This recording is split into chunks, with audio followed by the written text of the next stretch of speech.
今天接着来玩这个恐怖躲猫猫的第3代，我取了那个新角色厨师阿五，这个是一个肉盾型的呀，牵制型的角色。他可以牵制这个 BOSS， 让其他同伴去取得这个宝石。那我们就不上去了，直接在这里开宝箱吧。这里的开宝箱还是不错的，有机会拿到1到2个这个元素宝石啊！我们看看能不能拿到。今天拿到2个元素宝石吧，还是应该有可能的啊！果然这里出现了一个方块。那我们直接打开，希望能开出一个好东西啊！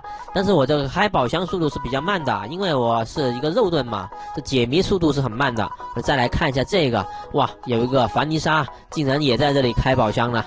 那我们看看这个火元素已经被激活了吗？我的同伴怎么太快了吧？但是我也拿到一个土元素宝石，直接我们往前面看看还有没有这个方块，如果有的话，那可以呀，那我就可以打开好多个了。但是我现在也行吧，也算拿到了1个，开了2个宝箱，拿到1个也算运气不错的了。那我们直接上去吧，直接放上宝石，我们去激活雕像去。激活雕像越快，那我们就可以逃离的速度越快啊。我看看上面这个是火元素雕像，下面有一个方块，2个方块啊，我们可以直接打开，看看能不能找到我们想要的这个元素宝石，希望能开出来啊，还是不错的。有人被救了吗？还是虚无的精灵，那没关系，这里还有一个，我们正在尝试打开第2个，还是有希望有机会的。现在已经装上一个火之宝石，这个终于拿到一个风之宝石，非常的顺利。但是这个雕像在前面吗？我来看一下，这个凡妮莎已经被淘汰了，果然在前面。